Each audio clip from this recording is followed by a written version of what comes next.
Hi, this is Corey Johnston, and today's lesson is going to be a prequel of a previous lesson from John's 20th chapter. We took it from verses 19 to 31. We're going to cover the material before then, and the lesson we already covered is unique to John. This is the resurrection appearance to doubting Thomas, as he has earned the unfortunate appellation, but the only other description we have of him is in the 11th chapter. He was an action-oriented disciple, and he kind of gets a bum rap for that. But the material which comes before that is not unique to John's account. There are different details, but the story essentially overlaps with what takes place in the three chapters. This is the resurrection, which is the most controversial yet crucial, indeed central, I would argue, claim of our faith. Paul said, if the resurrection is not real, then my preaching is in vain, and I refuse to believe two things. I refuse to believe that Paul lied, and I refuse to believe that his preaching was in vain.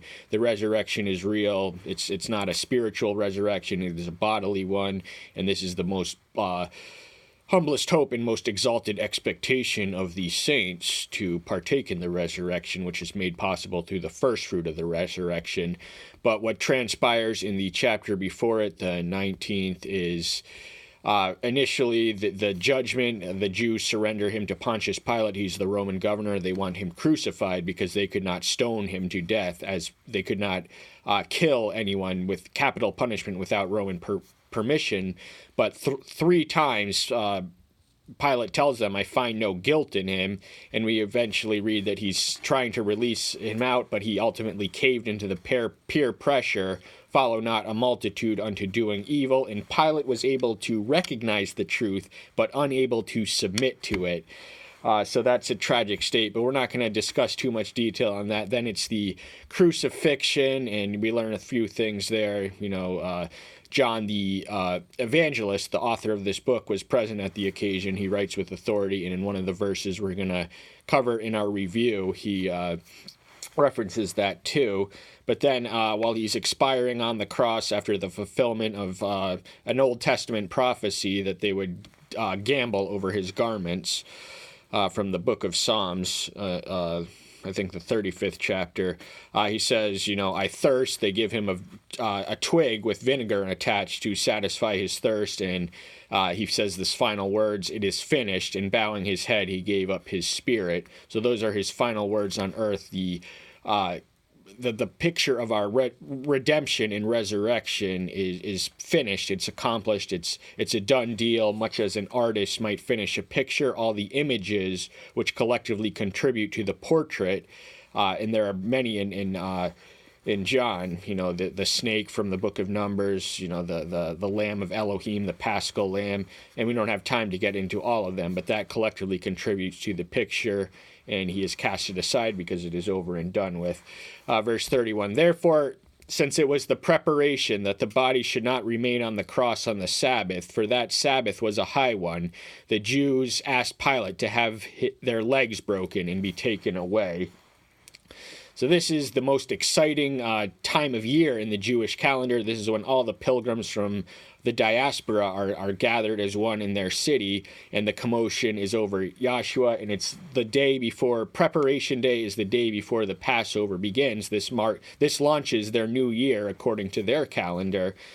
And but because it was a Sabbath, so once more they were obsessively fanatical about the Sabbath, pretty irrational in their extremism towards it.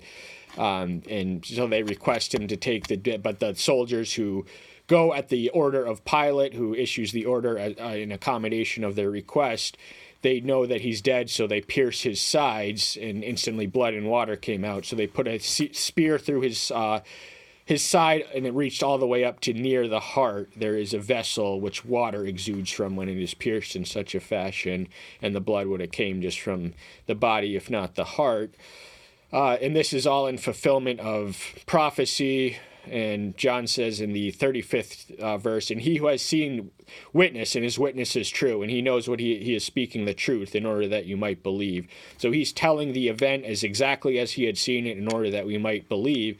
And, this is the coincidental nature of him having fulfilled all these Old Testament prophecies is astronomically in the odds against. So there is some truth to this, and I do believe it 100%. And the 38th verse, but this is a lot harder, this is a lot easier to accept by faith than the resurrection, but as I said, it is the central claim of our faith. And verse 38, and after this, Joseph of Arimathea, being a disciple of Yahshua, but secretly for fear of the Jews, asked Pilate that he might take the body of Yahshua, and Pilate gave permission. Therefore he came and took the body of Yahshua. And Nicodemus, who at first came to Yahshua by night, also came, bringing a mixture of myrrh and aloe, about 100 litras. So these two men, they were member of the Sanhedrin, which indicates that the consensus to crucify him was not unanimous. There were at least two of their body. These were men of influence. Nicodemus is unique to John's account. We first meet him in the 3rd chapter when he comes to him by night out of fear. So the same fear that was in Joseph of Arimathea, they took a public stand when it mattered most and see that he could deserve the dignity in death that he was not afforded to in dying. And the 100 litras, that roughly translates as 75 pounds in our measurement, so that would have been the amount for a royal burial. So this was a great expense. In Nicodemus, the evolution of his faith follows what I like to call the stepping stones of faith. Curiosity, in the 3rd chapter, he comes to in the night because he has questions. He knows that this man must have answers. There's something about him and his miracles, but he does out of fear because he was a member of the Pharisees. He was also a member of the Sanhedrin, and as such, he could be publicly chastised for his public identification with him. Then in the 7th chapter, we witness him take a stand against the Jews who expressed their determination to break the law in order to frame him or charge him of being a lawbreaker in some way, deed, or fashion. And he says, how he reads the law responsibly and in an accurate and interprets accurately. He says, is there a law that a man should be tried if he is not accused?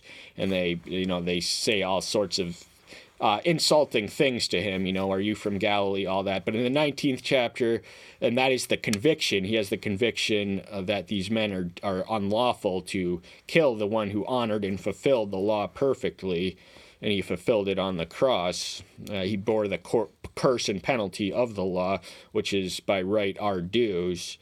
And then he's converted and committed by the 19th chapter. Verse 42, There then, because of the preparation of the Jews, they laid Yahshua because the tomb was near. So there was an element of haste because the Sabbath was getting near. It was also the Passover, the most sacred day of the year. This launched their new year, so the disciples went into the new year with a frown, but eventually that frown is going to be turned upside down when he manifests himself dramatically, bodily, in their sight, in their presence, and they can feel the wounds on his spear. I think in the verse, the passage we already covered. Verse 1, chapter 20, Gospel of John, lesson itself.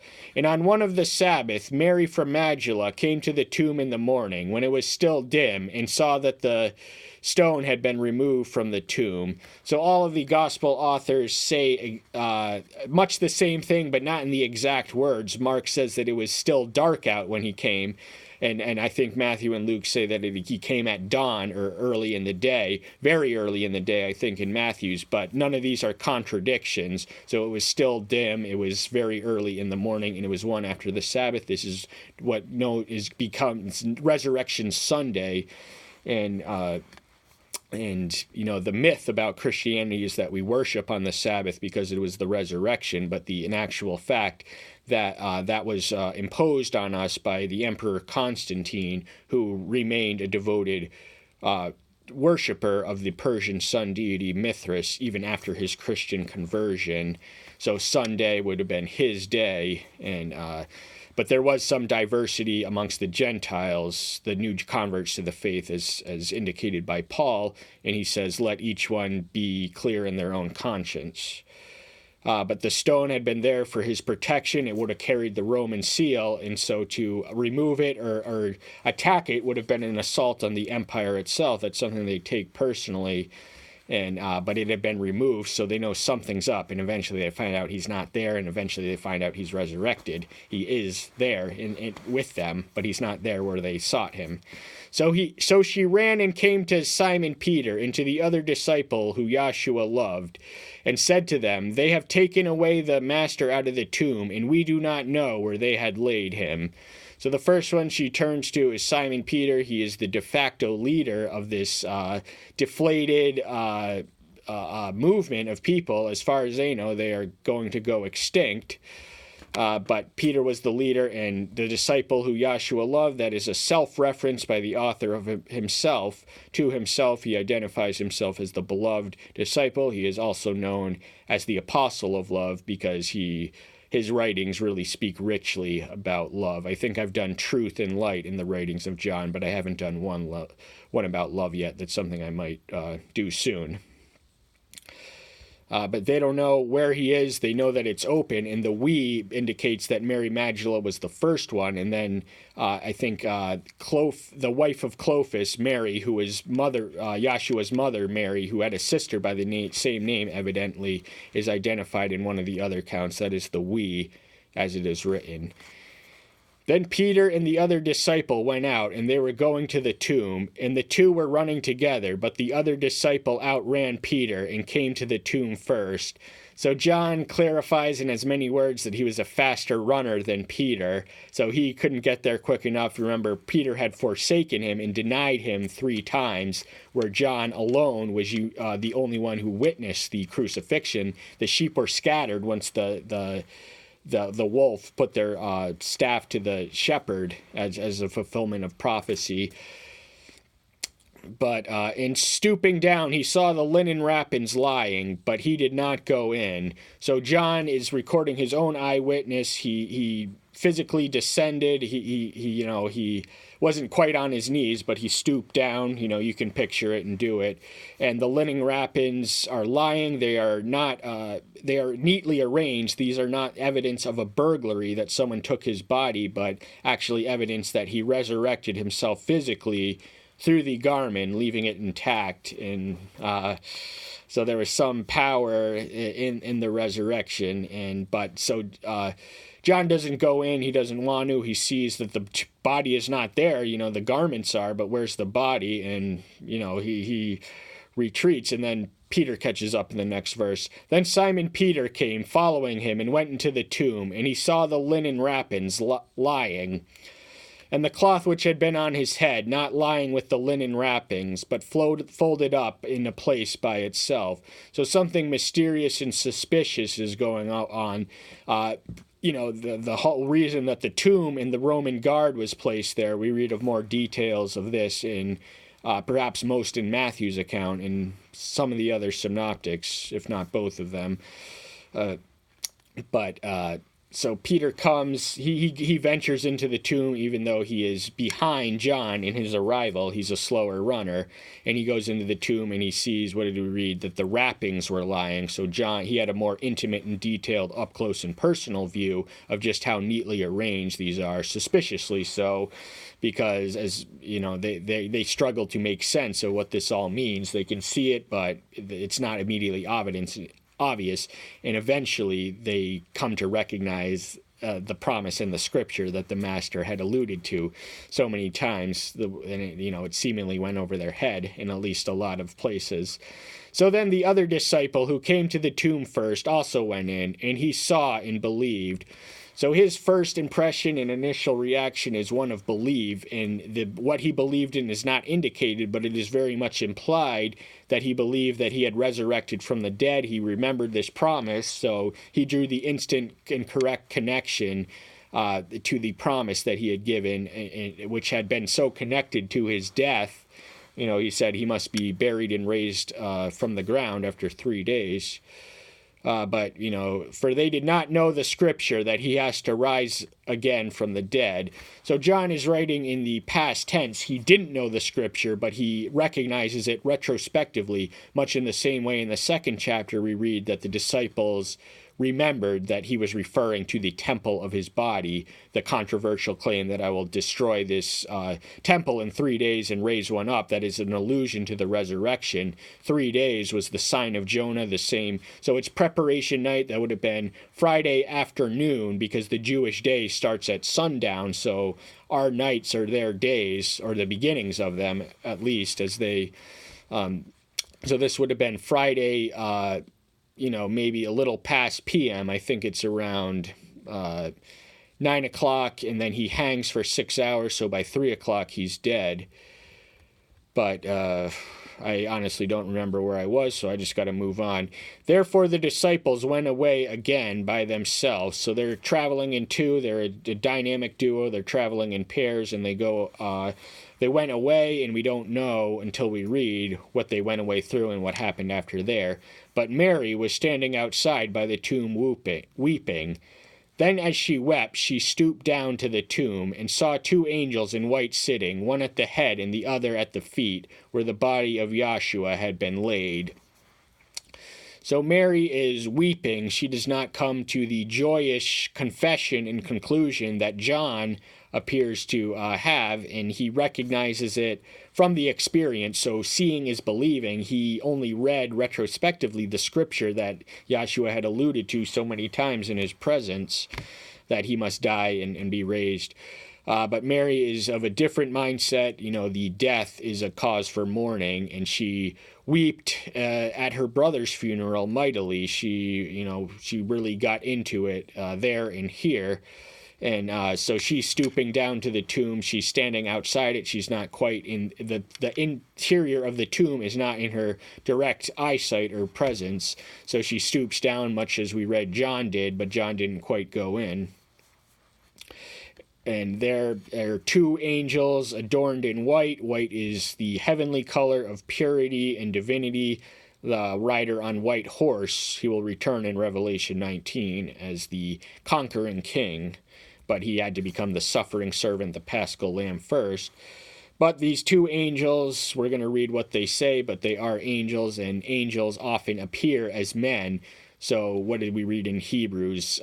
Be hospitable for such men have entertained angels unaware. And they said to her, Woman, why do you weep? She said to them, Because they took away Master, and I don't know where they laid him. So on top of the injury of his death, there is insult added. They took away his body, they desecrated his tomb, and that was why she was crying, that was why she was mourning, that was why she was weeping, because the one who she had sought, she wanted to ensure that the one she had loved and he had loved her would be respected in his death. But as far as she knows, someone robbed the tomb of his body, and the entire reason that the Jewish Sanhedrin arranged for the Roman seal of protection, of which we don't read of in this gospel, is to prevent, they were wary of the rumor of the resurrection, and they wanted to prevent the perpetration of a hoax. They were worried that one of his disciples would go in, steal his body, and make him come alive somehow. And having said this, she turned around and saw Yahshua standing, but she did not know that it was Yahshua. So even John, who didn't see, all he saw was the empty tomb, and he believed. Now Mary is the first witness of the resurrection, and the fact that she was female is positively scandalous in the ancient world. In the ancient Jews, the testimony of a woman didn't count for much in a Jewish tribunal, and rabbis were instructed to avoid public conversation with women. They were permitted to be married, but it was really patriarchal and sexist attitude. I think that word gets tossed around a lot today, and it doesn't mean what people think they say, but it was a fact of life in the ancient world. She's explaining why she's crying, because she doesn't know where he is. She wanted to see him, dead, but she gets better than she bargained for. She's actually looking at the one who is alive. And having said this, she turned around and saw Yahshua standing. Yahshua said to her, Woman, why do you weep? Whom do you seek? Thinking he was the gardener, she said to him, Master, if you have carried him away, say to me where you put him, and I shall take him away.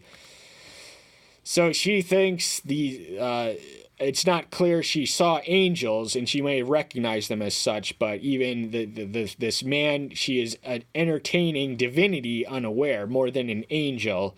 And she mistakes him in her imagination for the gardener, the groundskeeper, the one who would have had watch and supervision over the tombs in the cemetery.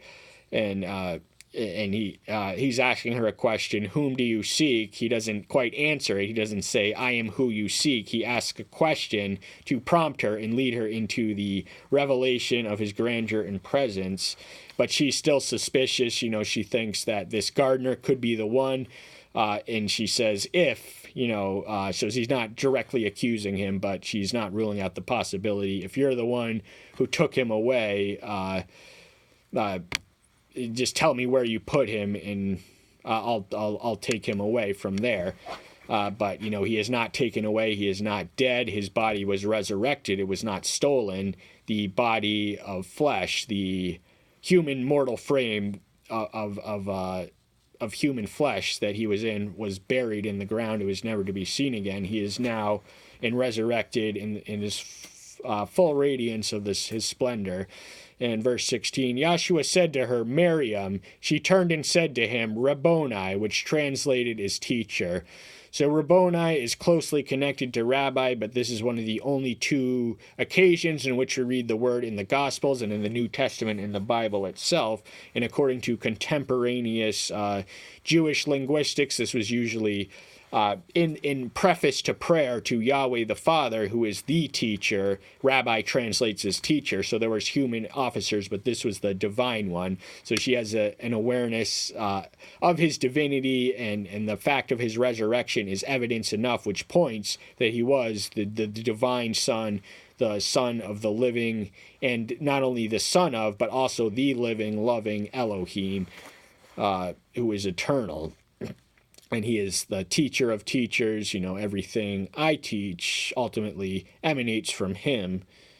And, the Spirit's witness in Revelation is consistent with his in John 16th chapter, verses 12 through 15.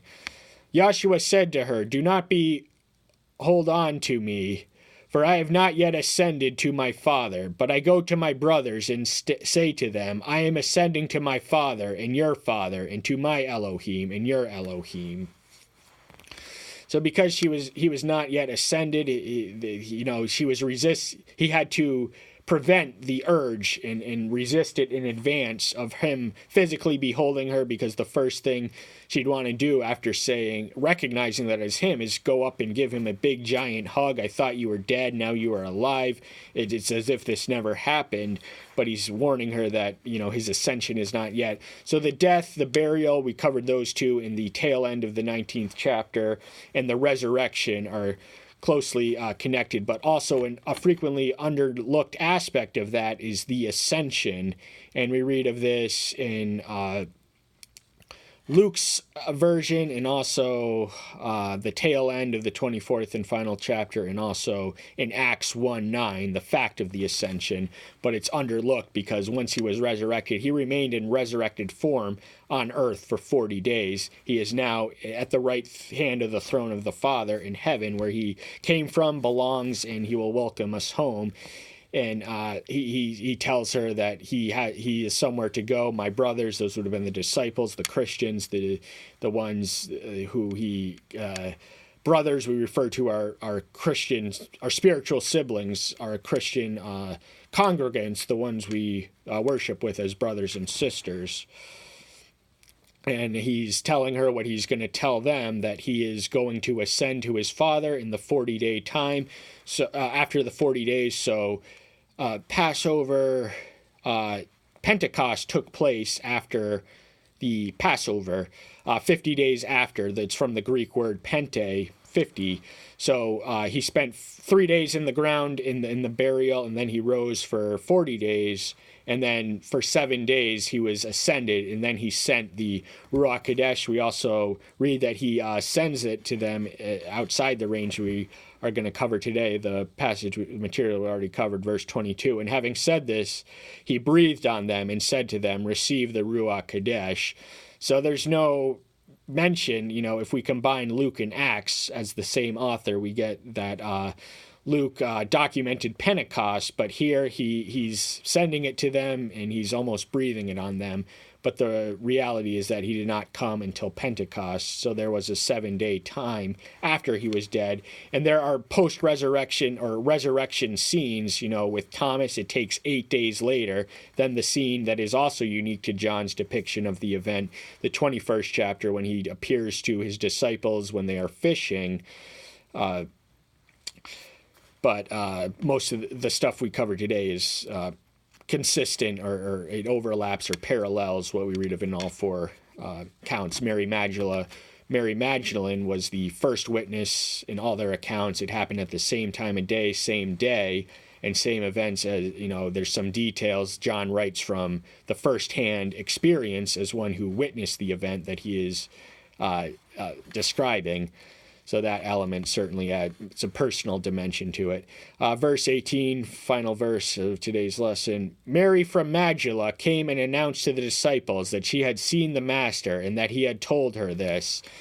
So in the before the scene with doubting Thomas, he appears to the disciples later that night. So it's all in the same day, or what begins in the material we already covered took place later that day. And, he says a few things, peace to you, sends the Ruach Kadesh, assures them that their forgiveness is binding and their lack thereof is equally binding. Then Thomas comes, and 8 days later he doubts. He says, unless I see the form itself and lay my hand into the spear wounds, I will not believe. And then 8 days later, sure enough, he gets what he bargains for. And he tells them, because you have seen me, you have believed. Blessed are those who have not seen and have believed. So believing isn't seeing. Seeing is believing. But I do believe I already covered this material. So just to return to the 18th verse, Mary is the messenger who spreads the message to the disciples. She receives the revelation from her. This prepares them, because even though John instantly believed, he had not yet beheld. So he realized that he had been resurrected as promised. He was not dead but alive, but he had yet to witness him in the flesh, and he would have been in the company later that night. So that's all the time we have for today. Thank you so much. I'm so glad to see you. Take care until next time. I'll see you then. Bye-bye.